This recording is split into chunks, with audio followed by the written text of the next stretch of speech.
찬송가 446장 찬송가 446장 찬송하시겠습니다.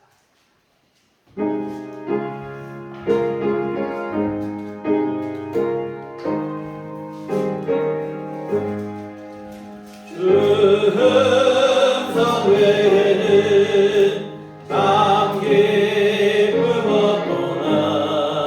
날 사랑하신 주 늘 계시옵소서. 기쁘고 기쁘도다. 항상 기쁘도다. 나 주께 왔사오니 복 주옵소서. 나 주께 왔으니 복 주시옵소서. 주 함께 계시면 근시험이 이기네. 기쁘고 기쁘도다. 항상 기쁘도다. 나 주께 왔사오니 복 주옵소서. 주 떠나가시면 내 생각 헛되네. 기쁘나 슬픈데 늘 계시옵소서. 기쁘고 기쁘도다. 항상 기쁘도다. 나 주께 왔사오니 복 주옵소서. 은기한 언약을 이루어 주시고 주 명령 가운데 늘 계시옵소서. 기쁘고 기쁘도다.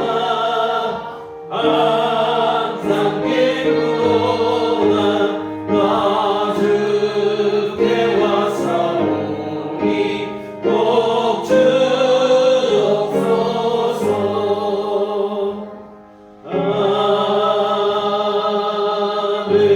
아멘. 다 같이 조용히 기도하심으로 예배를 시작하시도록 하겠습니다.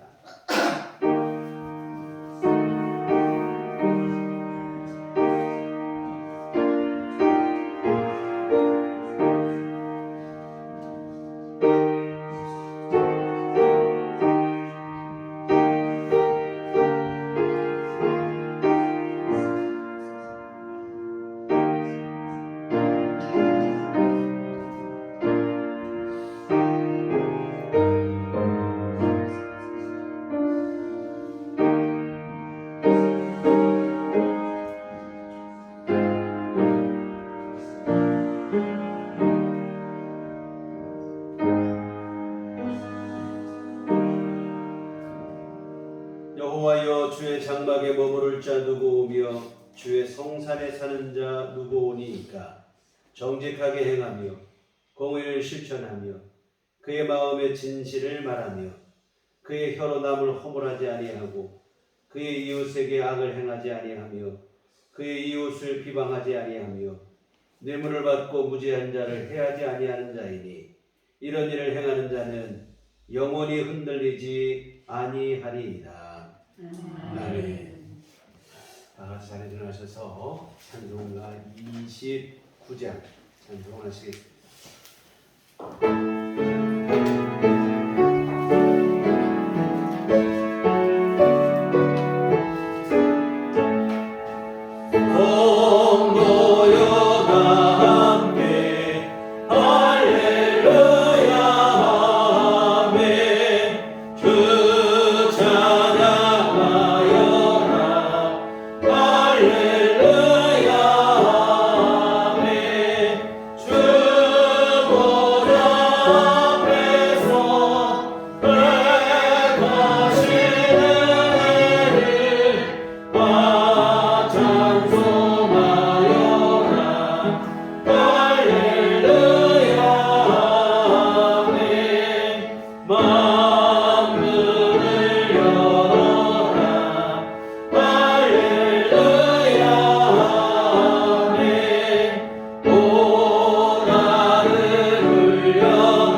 늘 찬송 부르자 할렐루야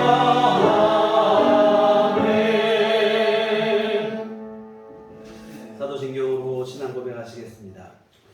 전능하사 천지를 만드신 하나님 아버지를 내가 믿사오며 그 외아들 우리 주 예수 그리스도를 믿사오니 이는 성령으로 잉태하사 동정녀 마리아에게 나시고 본디오 빌라도에게 고난을 받으사 십자가에 못 박혀 죽으시고 장사한 지 사흘 만에 죽은 자 가운데서 다시 살아나시며 하늘에 오르사 전능하신 하나님 우편에 앉아 계시다가 저리로서 산 자와 죽은 자를 심판하러 오시리라.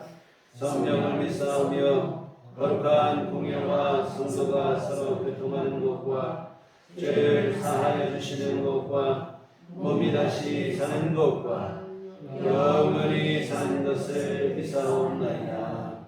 아멘. 성시교독은 교독문 45번을 함께 교독하시도록 하겠습니다.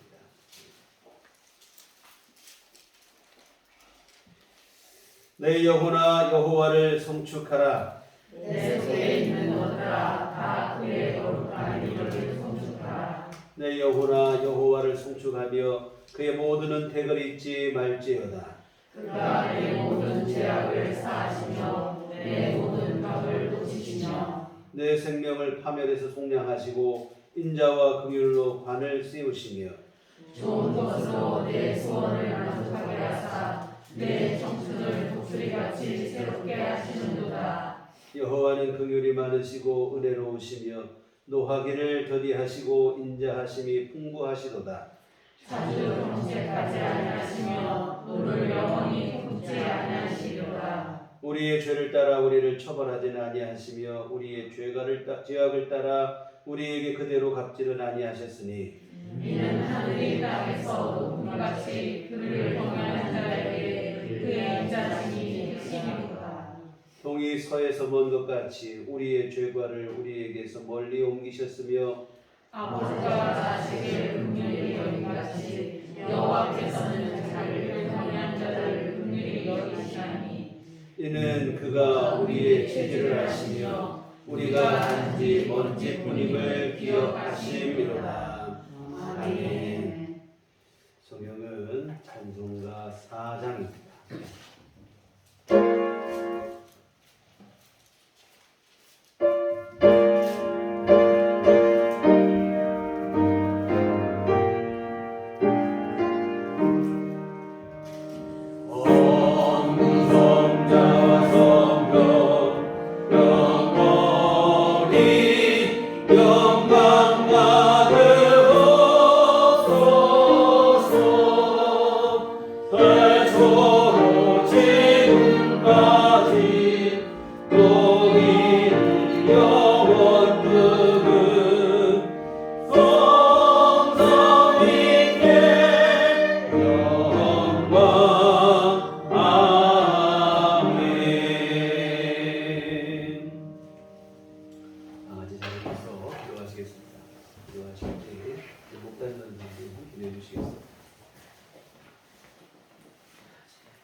너희는 마음에 근심하지 말라. 하나님을 믿으니 또 나를 믿으라. 내 아버지 집에 거할 곳이 많도다. 그렇지 않으면 너희에게 일렀으리라. 내가 너희를 위하여 거처를 예비하러 가노니 가서 너희를 위하여 거처를 예비하면 내가 다시 와서 너희를 내게로 영접하여 나 있는 곳에 너희도 있게 하리라. 거룩하시고 자비하신 하나님 아버지께 감사와 영광을 돌립니다. 아침 저녁으로 쌀쌀하지만 이 좋은 가을날 세상에서 일주일 동안 지켜주셨다가 이 거룩하고 복된 날 불러주셔서 주님의 보좌 앞에 나와 예배드리게 하심을 진심으로 감사드립니다. 이 시간 오직 주님만을 찬양하고 경배합니다. 우리들의 예배를 기뻐 받아 주시옵소서. 사랑의 주님, 어느덧 10월의 마지막 주일입니다. 아침 저녁으로 매우 쌀쌀하지만 어느덧 산과 들녘은 서서히 빨갛게 노랗게 단풍들이 아름답게 물들어 우리의 눈을 즐겁게 합니다. 들녘의 누런 열매들은 힘들었던 농부들의 땀과 노력의 결과가 추수로 온갖 마음을 풍요롭게 합니다. 모든 것이 주님의 은혜입니다. 이 추수의 계절에 주님만을 찬양하고 경배합니다. 사랑의 주님, 코로나로 인해 예배에 어려움이 많이 있었는데 이제 조금 평안을 주시니 감사합니다. 예배당에 예배 드리러 오신 성도님들 주님께서 복을 내려 주옵소서. 말씀이 들려지게 하시고 깨달아지게 하시고 믿어지게 하셔서 온전히 주님의 은혜 안에 거하게 하여 주옵소서. 가정에서 온라인 예배 드리는 것도 중요하지만 믿음으로 예배당에 나와 예배 드리게 하시고 사랑하는 성도님들의 얼굴도 배웠고 기쁨으로 가정에 돌아가 말씀 붙잡고 살게 하여 주옵소서. 전능하신 주님, 특별히 우리들 교회 도움되게 하여 주옵소서. 구원받은 우리 성도님들 주일마다 예배당에 오셔서 예배드리게 하여 주옵소서. 은혜 받게 하셔서 주일 예배, 수요 예배, 새벽 예배 도움되게 하시고 하나님 아버지를 기쁘시게 하는 우리들 교회 되게 하여 주옵소서. 은혜의 주님, 11월 첫째 추수감사절 주일에 이웃 초청 잔치를 하려고 합니다. 우리가 전도 대상자를 정하고 기도하고 권면할 때 주여 역사하여 주옵소서. 전도 대상자의 마음을 활짝 열어주셔서 그 마음과 발걸음이 예배당에 와서 같이 예배 드릴 수 있도록 인도하시고 은혜 부어 주옵소서. 또한 코로나로 인해 예배에 출석하지 못한 성도님들은 만나면 권면하여 예배에 참석하실 수 있도록 은혜를 베풀어 주옵소서. 주님, 어려운 시대지만 잘 극복할 수 있도록 인도하옵소서. 주님을 사랑하고 주님의 말씀을 목말라하는 성도님들께 감동으로 은혜 충만케 하여 주옵소서. 우리 성도님들 언제나 영적으로 늘 평안을 주시옵고 승리하게 하여 주옵소서. 주님께서 우리들 교회를 이끌어 주시고 역사하여 주옵소서. 주님, 우리들 교회가 금요일마다 전도하고 있사오니 전도에 참여하지 못한 성도님들은 가정에서 기도하게 하여 주옵소서. 전도의 열매가 당장 눈앞에 안 보여도 낙심하지 않고 성령님의 인도에 따라 최선을 다하는 우리들 교회가 되게 하여 주옵소서. 주님께서 명령하신 선교의 사명도 우리들 교회가 잘 감당하게 하여 주옵소서. 주님, 저희들 삶의 믿음으로 채워주시고 굳세게 세워 주옵소서. 성도님들 영과 이걸 성령으로 충만하게 하사 채워주셔서 감사와 기쁨으로 살게 하여 주옵소서. 주님, 우리들 교회가 말씀이 살아 움직이는 교회, 믿음으로 성장하는 교회, 전도가 역사하는 교회, 하나님께 영광 돌리는 교회가 되게 하여 주옵소서. 사랑의 주님, 담임 목사님 위해 기도합니다. 어렵고 힘든 시기에 목사님, 교회와 성도님들을 위해 기도하시고 말씀을 준비하실 때마다 힘주시고 능력 주셔서 성령으로 늘 충만케 하여 주옵소서. 목사님 영육간에 강건함을 주옵시고 피곤치 않게 하여 주시고 늘 새 힘을 부어 주옵소서. 목사님 살아계신 하나님의 말씀을 들고 강단에서 말씀 선포하실 때마다 우리는 아멘으로 받아 이 좋은 가을날 말씀과 믿음으로 주님의 은혜로 세상에서 승리하게 하여 주옵소서. 우리를 보내주신 예수님의 이름으로 기도합니다. 아멘.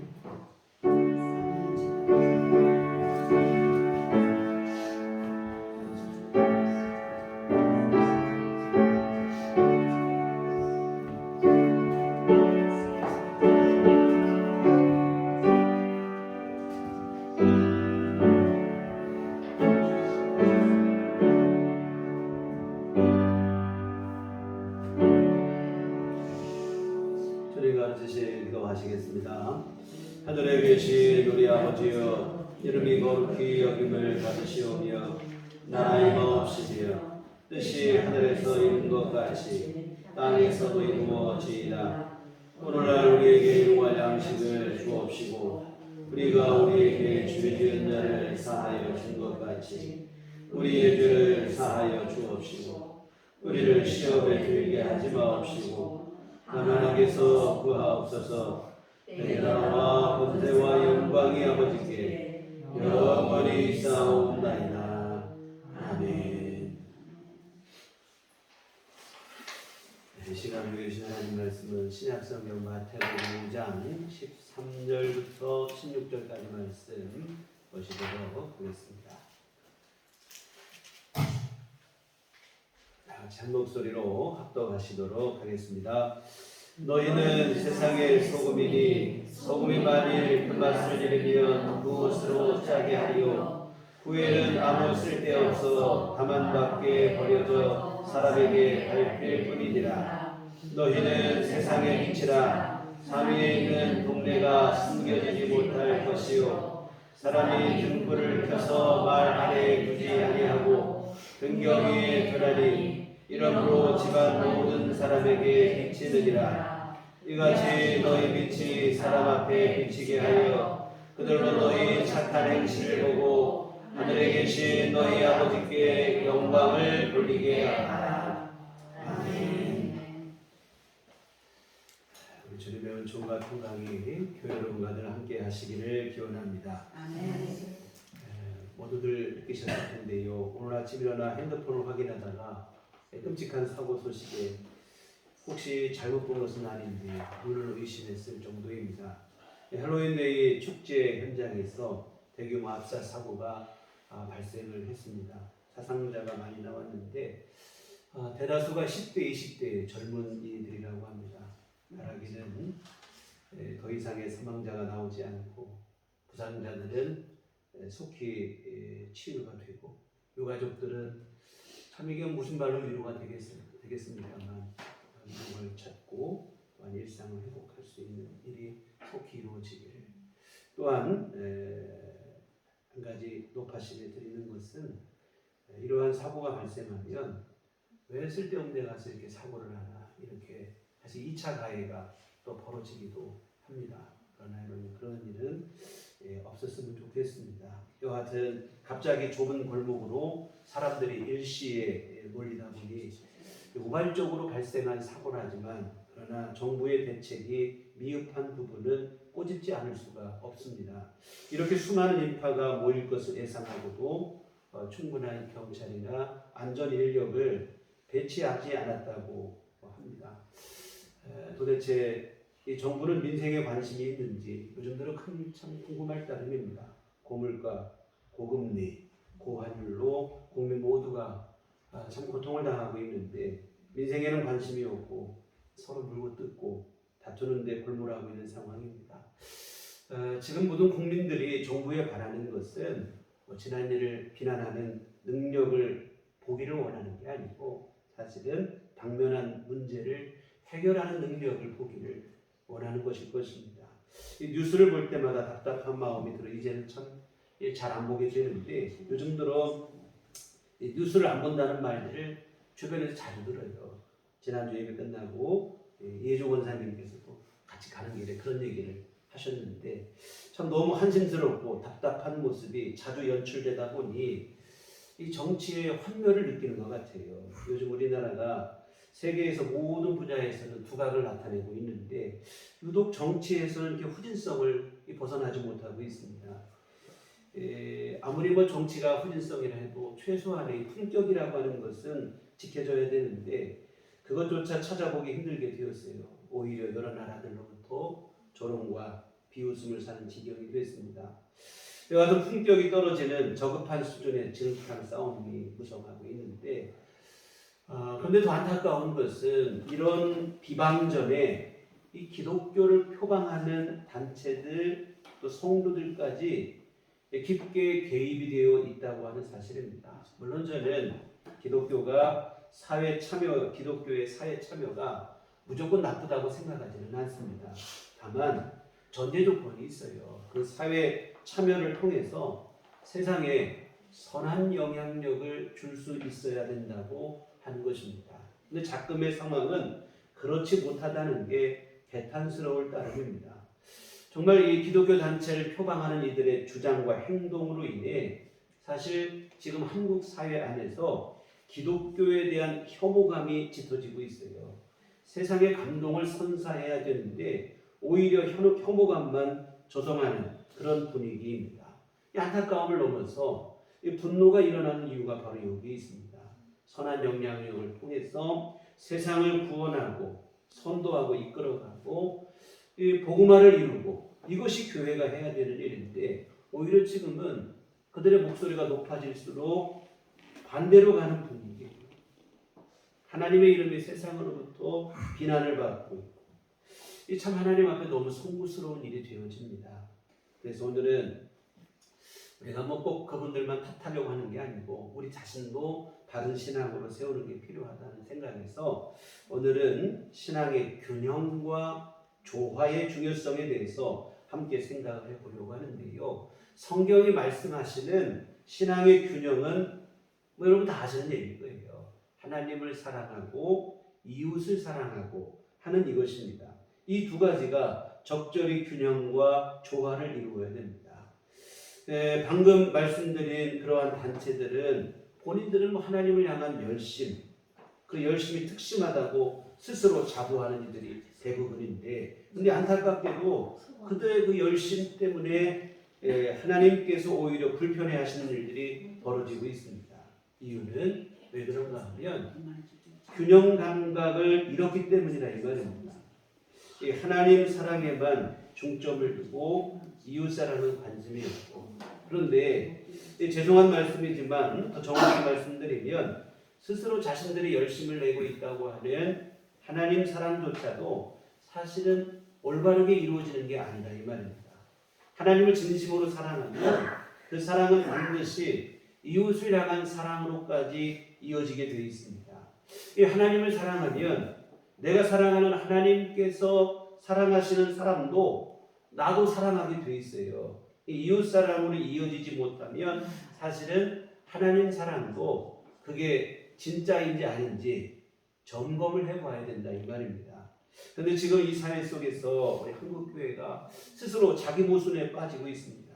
하나님은 사랑하지만 이웃은 모르겠다. 근데 여러분 이것은 절대적으로 정당한 신앙이 되지 못해요. 하나님을 사랑하면 이웃을 사랑해야 됩니다.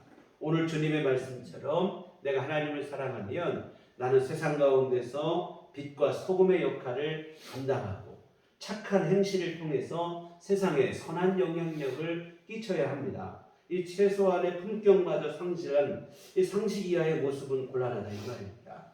균형 잡힌 신앙이 되어져야 됩니다. 그래서 하나님을 사랑하면 이웃도 사랑해야 됩니다. 지난주 우리는 예배에 대해서 함께 생각해 봤어요. 예배는 사실 하나님을 향한 우리의 사랑의 가장 대표적인 수단이 되어집니다. 그래서 하나님을 사랑하는 것, 뭐 여러 가지로 나타나는데 첫 번째 나타나는 현상이 하나님을 진심으로 예배하는 그러한 일이 되어질 줄 믿습니다. 오늘은 그 하나님 사랑하고 지난주 예배를 살펴보고 오늘은 그 짝을 이루는 이웃사랑에 대해서 함께 생각을 해보려고 하는데 하나님을 향한 사랑으로 우리가 이제 그 사랑이 이웃으로까지 이어져야 될 줄 믿습니다.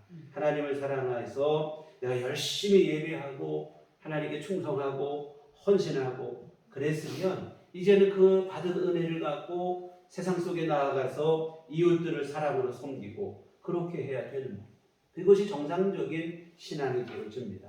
그런데 예배를 열심히 드리는데 정작 세상 가운데서는 사랑을 잃은 목석처럼 메마른 삶을 살아간다면 이것은 곤란하죠. 신앙이 아니라 어찌 보면 화석화된 종교 행위에 지나지 않을 수도 있다고 하는 사실입니다. 지난 가을에 가족여행을 다녀왔어요. 우리 신안군이 천사의 섬 이렇게 말하는데 왜 그러냐면 섬이 1004개가 있어요. 1004개의 섬이 있어서 천사의 섬이라 이렇게 부르는데 이 신안군의 섬마을 어머니로 불리는 분이 있습니다. 문중경 전도사님이신데 그분이 정말 섬마을을 다니며 발로 그냥 걸어다니면서 전도를 해서 지금 한국에서 기독교인 비율이 제일 높은 데가 어디냐면 신안군이에요. 그래서 그 섬마을에 선교를 다니고 해서 전도 열정을 담아서 전도했던 그 길에 순례길을 지자체에서 만들었어요. 이 단순한 여행지를 넘어서 이 선교의 숨결이 느껴지는 순례이지다 보니까 유독 기독교인들이 많이 찾는 곳이기도 합니다. 제가 갔을 때도 한 30, 40여 명 돼 보이는 단체 관광객이 있었는데 서로 뭐 목사님, 장로님, 뭐 사모님하고 부르는 거 보니까 교단 행사로 아마 함께 참여하신 분들인 것 같아요. 그런데 참 안타까웠던 게 있어요. 이분들이 이 순례길에서 보여주는 행태가 너무 실망스러웠어요. 이 순례길 중간에 지자체에서 운영하는 유일한 식당과 커피숍이 있습니다. 근데 그날의 상황은 단체 손님을 받기에 너무 역부족인 상황이었습니다.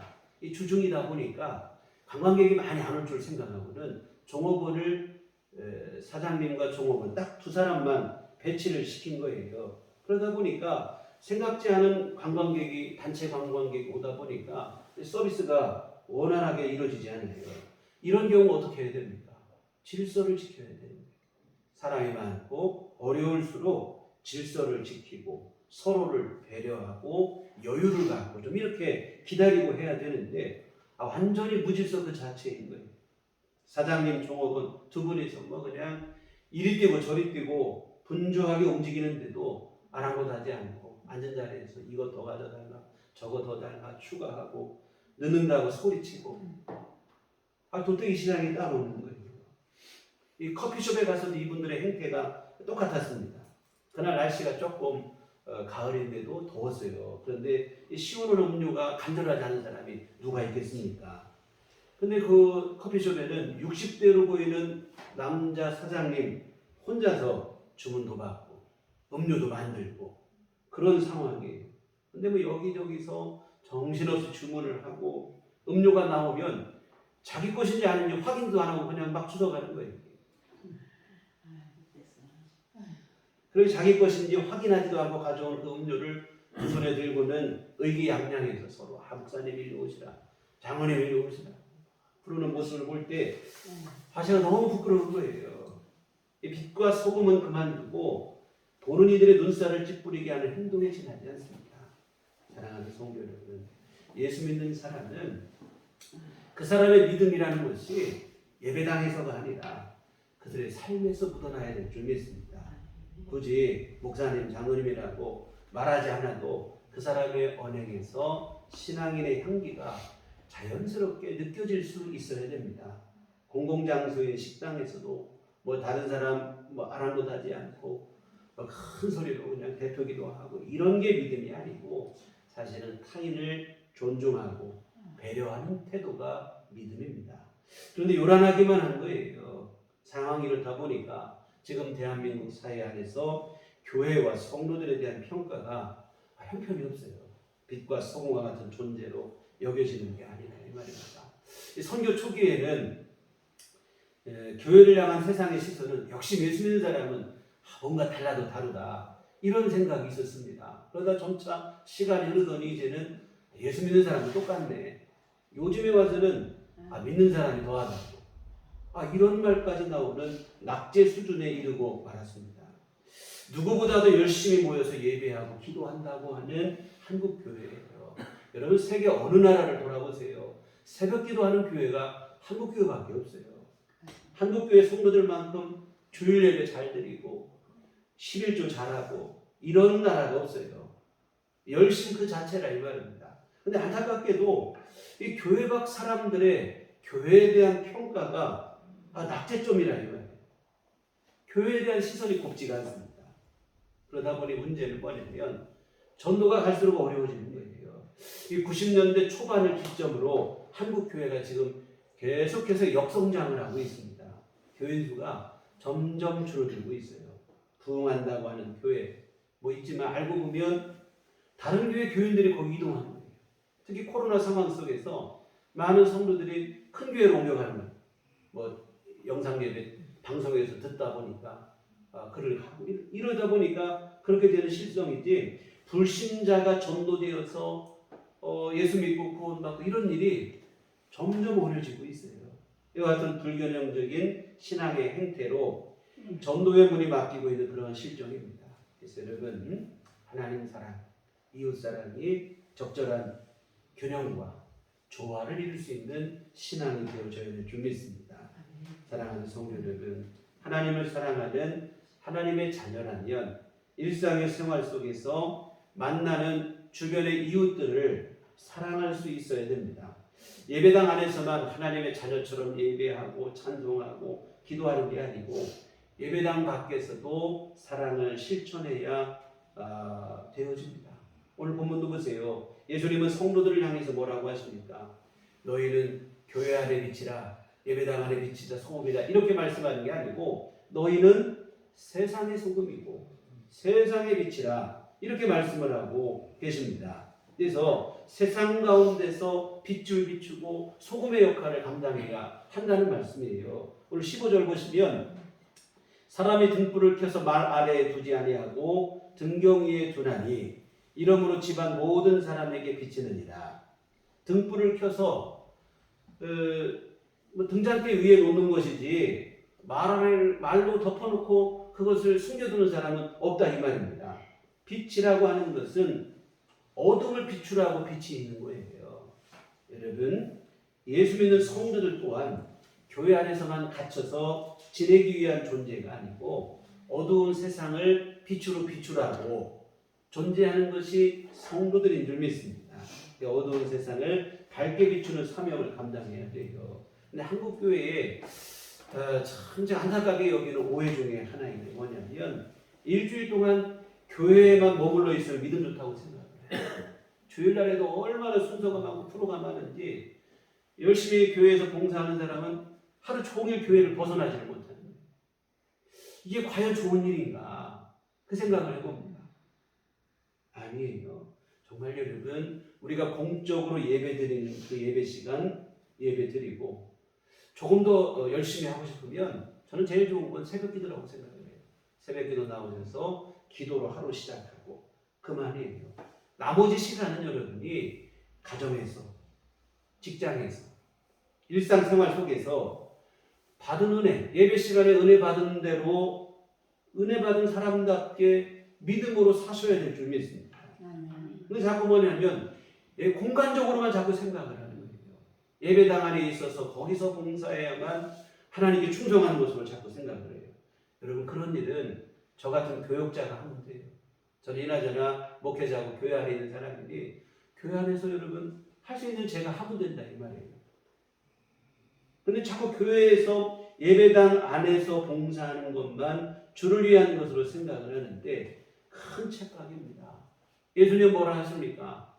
예배당 안에서 기도한 것만 나에게 한 거라고 말씀하시는 게 아니고 오히려 예수님 말씀하시기를 지극히 작은 자 하나에게 한 것이 곧 주님께 한 것이라고 말씀을 하십니다. 우리의 소중한 이웃을 여러분이 진심 어린 사랑으로 섬기셨다면 그것이 바로 주님을 향한 사랑이요, 충성이요, 헌신이 되어질 줄 믿습니다. 근데 많은 분들이 그 생각을 해요. 나는 너무 바빠서 시간이 없고 멀어서 교회 봉사도 못하고 충성하지 못해 죄송하다. 여러분, 그런 말 할 거 없어요. 예배당 예배 열심히 들으시면 될 줄 믿습니다. 그 나머지 시간을 여러분이 주어진 삶의 자리에서 믿음으로 사시면 되는 줄 믿습니다.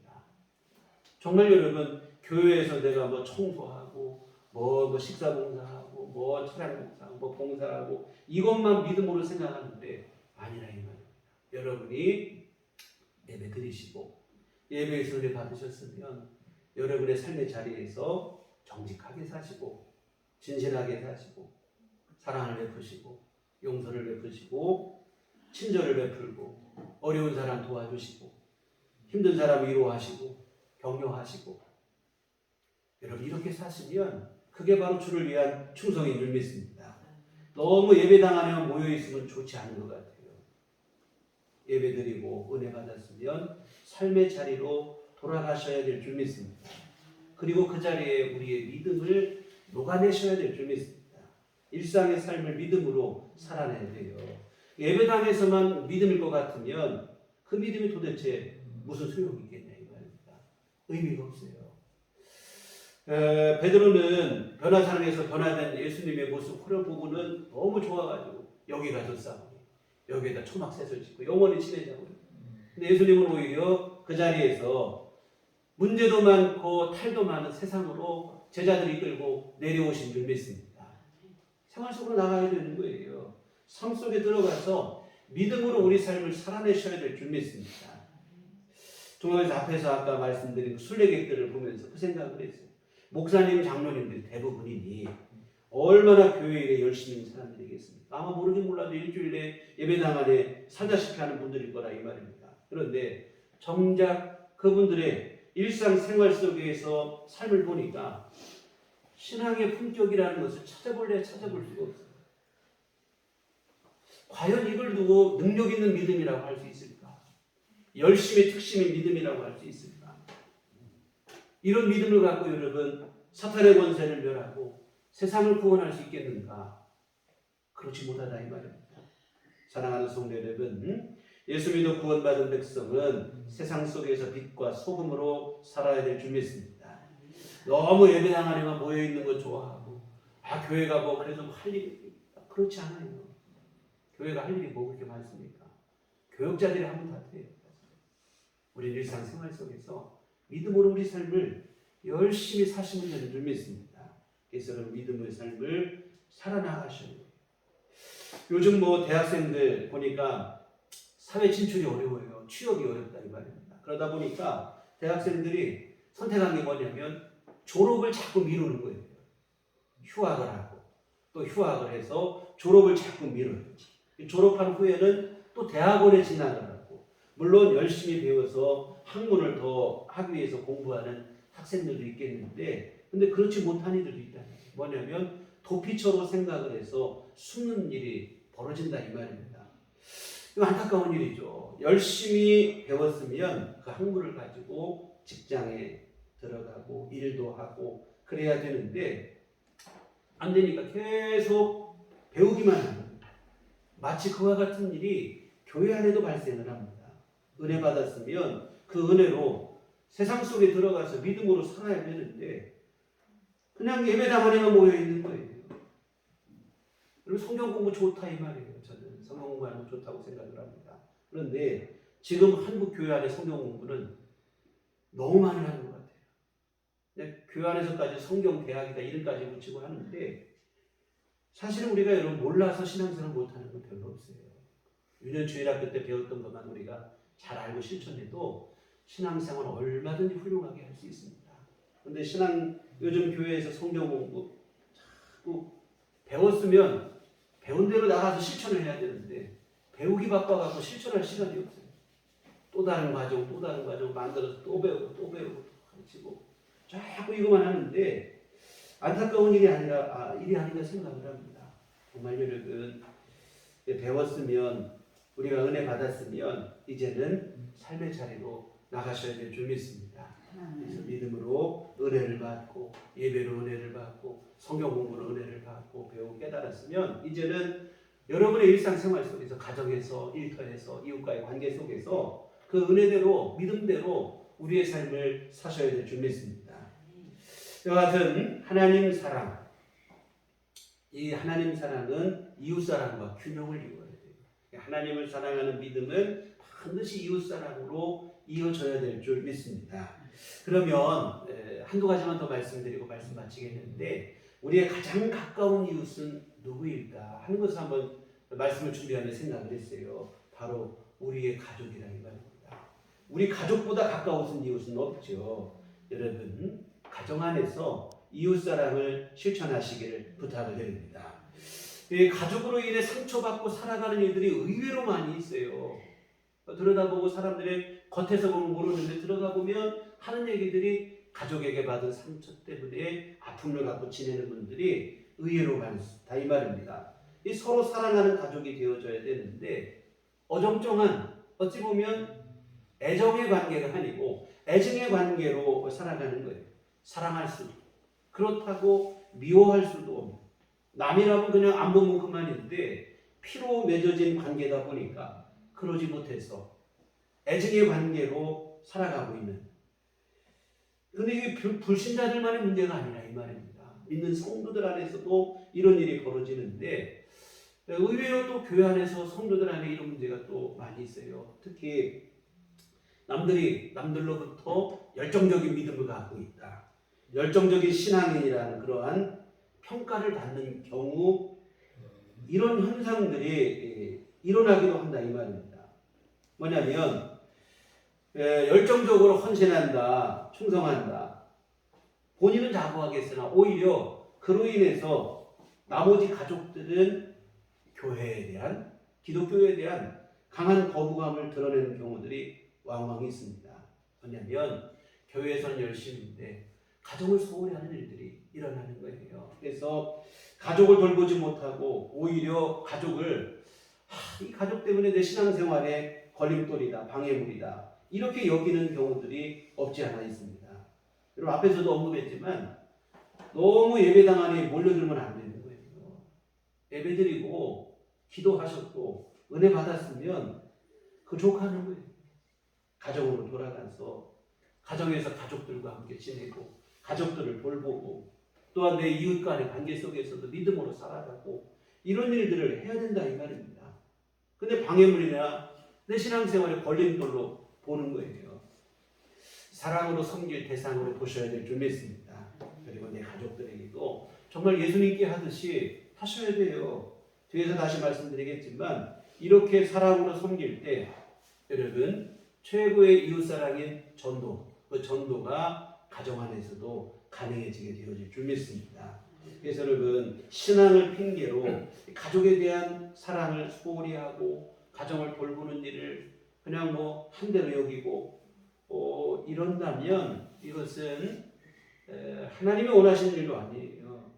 바울 사도는 이런 일을 뭐라고 말했냐면 믿음을 배반하는 일이라 이렇게 얘기를 했어요. 디모데전서 5장 8절에 보시면 누구든지 자기 친족 특히 자기 가족을 돌보지 아니하면 믿음을 배반한 자요 불신자보다 더 악한 자니라. 이 가족을 돌보는 일을 외면하고 부양을 외면하고 의무를 외면하고 교회에서만 뭐 헌신하고 충성하겠다고 이렇게 한다면 하나님이 기뻐하시는 일이 아니라 이 말입니다. 물론 이단 사입이라면 그렇게 하겠죠. 가족이고 뭐고 다 때려치고 그냥 뭐 거기에만 충성하라고 하니까 이단 사입이라면 그렇게 하겠지만 하나님은 하나님을 사랑하면 내 이웃도 사랑하고 내 가족도 돌보고 가정도 돌보고 이것을 하나님이 원하신다 이 말입니다. 사랑하는 성도 여러분, 오늘 여러분의 가정 안에서 진정한 사랑을 실천했으면 좋겠습니다. 가족은 무거운 짐도 아니고 내 앞길에 걸림돌도 아니에요. 이웃사랑을 실천해야 되는 최우선 대상입니다. 우리가 내 몸같이 사랑해야 될 가장 가까운 이웃이라는 사실을 잊지 않으셨으면 좋겠습니다.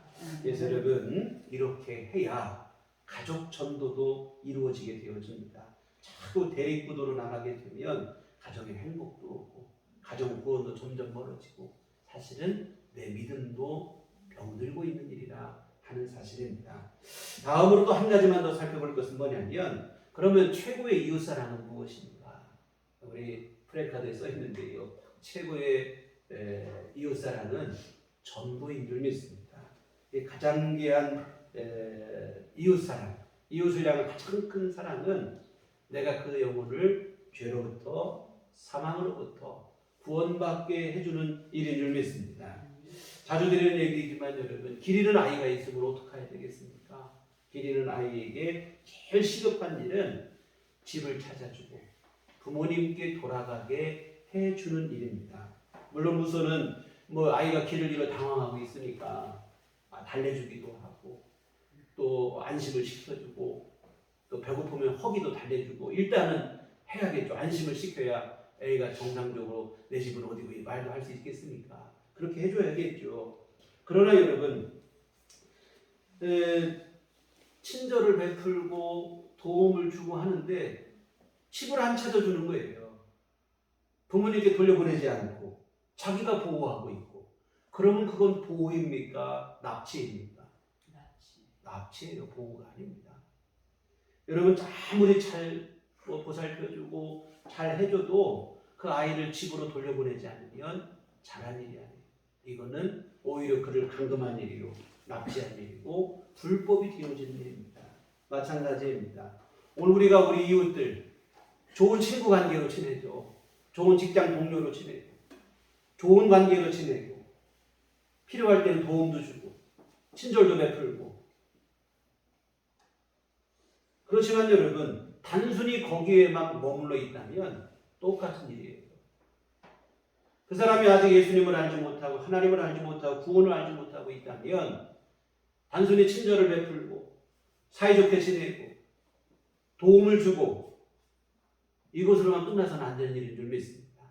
길 잃은 아이가 있으면 보살펴주는 게 잘하는 게 아니고 집을 찾아주고 부모님께 돌아가게 해주는 게 잘한 일인 것처럼 잃어버린 영혼을 하나님 아버지께로 돌아오게 해줘야 될 줄 믿습니다. 그래서 진짜 사랑은 가장 큰 이웃 사랑은 바로 전도인 줄 믿습니다. 그 전도를 통해 그 영혼을 구원받은 하나님의 백성이 되게 해줘야 될 줄 믿습니다. 그런데 여러분 이 이웃사랑 가장 큰 이웃사랑은 전도인데 그 전도의 최고의 비법은 무엇인가? 전도를 위한 최고의 비법은 이웃사랑입니다. 사랑을 베풀어야 돼요. 이게 참 말이 뭐 그렇게 되지만 이 이웃사랑과 전도는 떼내야 뗄 수 없는 관계예요. 최고의 이웃사랑은 전도고 전도의 최고의 방법은 이웃사랑인 줄 믿습니다. 사랑을 실천해요.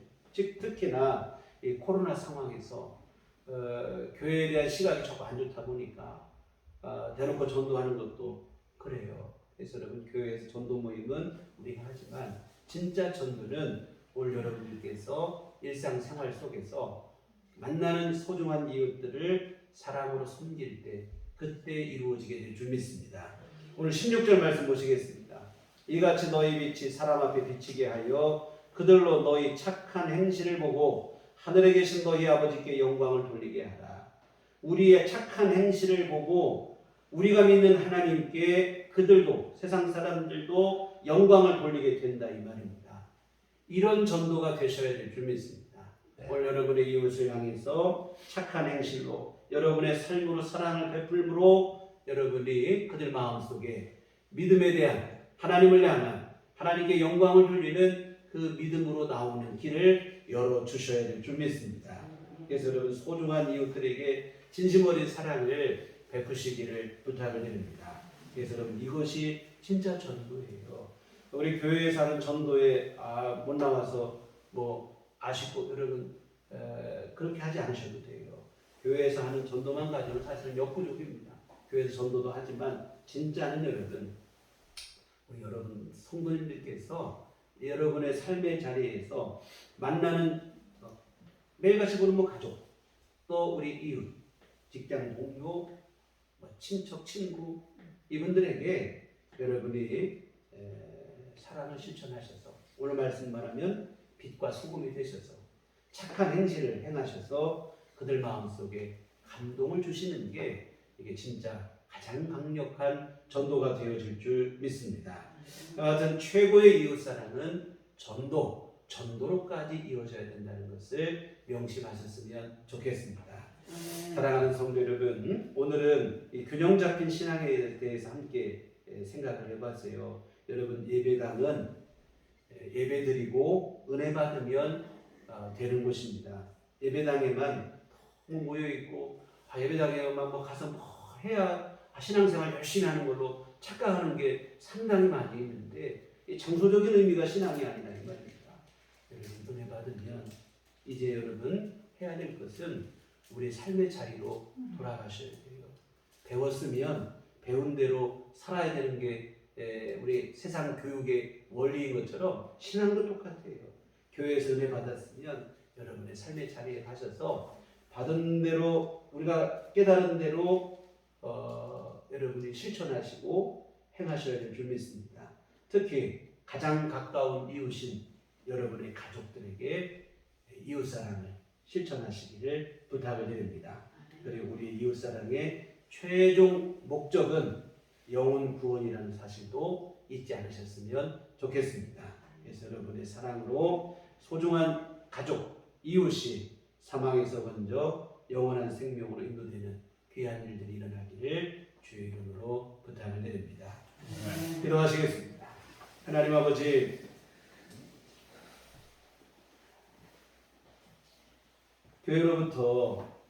세상으로부터 교회가 오히려 비난과 지탄을 받는 이 시대 속에 오늘 우리의 믿음을 점검케 하여 주시옵소서. 우리의 믿음이 진짜 능력 있는 믿음인지 아니면 교회 안에서만 모양만 갖추고 있는 신앙은 아닌지 돌아보게 하여 주시옵소서. 우리 정말 하나님 앞에 예배를 통해 주의 말씀을 통해 기도와 찬양을 통해 은혜를 받았으면 이제 받은 은혜를 갖고 우리의 삶의 자리로 돌아가서 그 삶의 자리에 우리의 믿음을 녹여낼 수 있게 하여 주시옵소서. 이웃을 사랑하게 하시고 정말 착한 행실을 통해서 빛과 소금의 역할을 감당하며 세상을 비추는 삶을 살아가게 하여 주시옵소서. 그리고 그 일을 통해서 죄와 사망 가운데 있는 이 땅의 영혼들을 구원하고 살려내는 귀한 일을 이루게 하여 주시옵소서. 예수님 이름으로 기도했습니다. 아멘. 찬송가 218장 이제 찬송하시겠습니다.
우리 안에 역사하시는 섭리로 우리 삶이 은총 가운데 지내게 하시고 하나님의 도우심 안에 살아가게 하시니 감사를 드립니다. 아버지 하나님, 오늘 특별히 주 앞에 나와 함께 예배할 수 있도록 우리 심령을 주의 은혜 사모하는 마음 주시고 하나님을 향한 열심을 허락해 주시면 감사를 드립니다. 이번 주의 은혜 감사하며 주 앞에 이 헌금을 드립니다. 아버지 하나님, 기뻐 받으시고 하나님 복을 내려 주시오 주의 귀하신 일들 이루게 하여 주시옵소서. 아버지, 또한 오늘 귀한 예물을 드리고 몸과 마음과 시간을 드려 주님 앞에 예배한 심령들을 주님 기뻐 받아 주시옵소서. 모든 심령 가운데 하나님께서 더 큰 믿음을 주시어서 균형 잡힌 건강한 신앙생활 이루어가게 하여 주시옵소서. 하나님 앞에서도 이웃 앞에서도 온전한 믿음을 살아 하나님께 영광이요 이웃을 행복하게 하는 우리 삶이 될 수 있도록 주께서 도와주시옵소서. 하나님 아버지, 또한 주님 앞에 간절히 간구하옵기는 아버지 하나님, 우리 안에 주께서 건강을 내려주시므로 우리 육신이 또한 아버지 하나님의 도우심 안에 부어주시는 새 힘으로 늘 평강을 누릴 수 있도록 도와주시옵소서. 이제 날씨가 차가워지고 있습니다.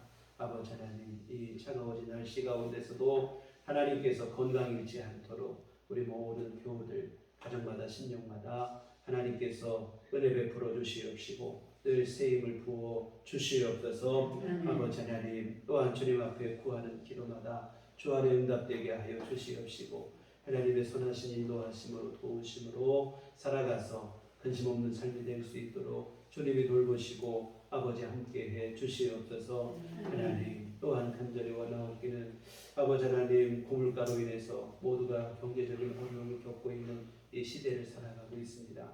하나님께서 이 나라에게 아버지 하나님 복을 내려 주시어서 이 경제 위기와 파고를 잘 지혜롭게 넘을 수 있도록 도와주시옵시고 또한 우리 성도님들 가정마다 하나님께서 경제적으로 힘들지 않도록 주께서 때마다 하나님 은혜를 베풀어 주시고 일용할 모든 것을 주께서 채워 주시옵소서. 하나님, 또한 우리 앞으로 한 주간 살아갈 때도 주님 우리 삶을 주께서 세밀히 인도하여 주시옵시고 우리 모든 삶 속에 아버지 하나님께서 때를 따라 돕는 은혜를 베풀어 주시옵소서. 그리하여 주 안에서 평강을 누리게 하시고 세상을 이기고 승리하는 삶을 누리게 하여 주시옵소서. 예수님 이름으로 기도했습니다. 아멘. 네, 교회 소식 시간입니다. 우리 서로 인사할 때 주님만 바라봅시다.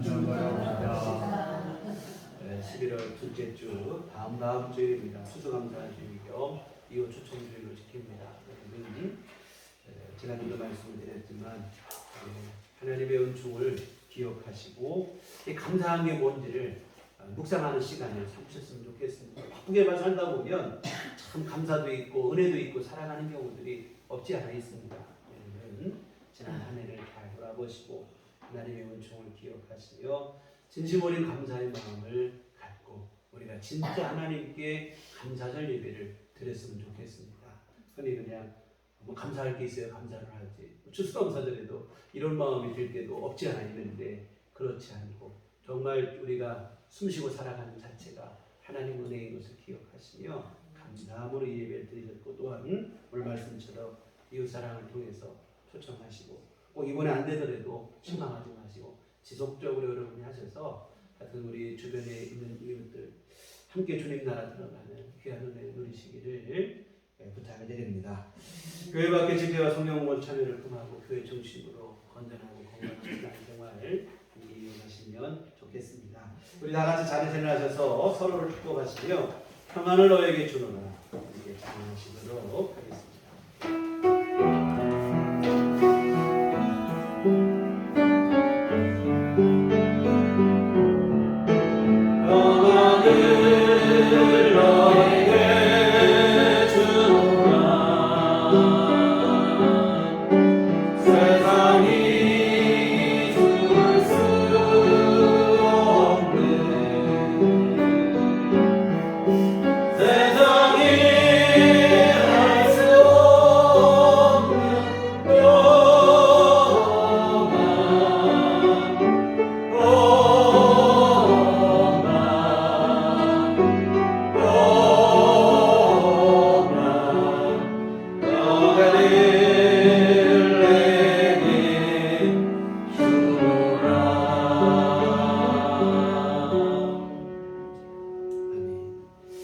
오직 성령이 너희에게 임하시면 너희가 권능을 받고 예루살렘과 온 유대와 사마리아와 땅끝까지 이르러 내 증인이 되리라.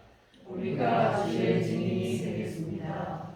이제는 우리 주 예수 그리스도의 구속의 은혜와 하나님 아버지의 극진하신 사랑하심과 성령님의 유로교통 역사 감화감동 충만하심이 주의 피로 세우신 우리들 교회 위에와 하나님을 사랑하며 이웃을 사랑하는 삶을 살아가기를 소원하고 다짐하는 주의 모든 자녀들의 심령 위에 지금부터 영원토록 함께 계시기를 간절히 축원하옵나이다.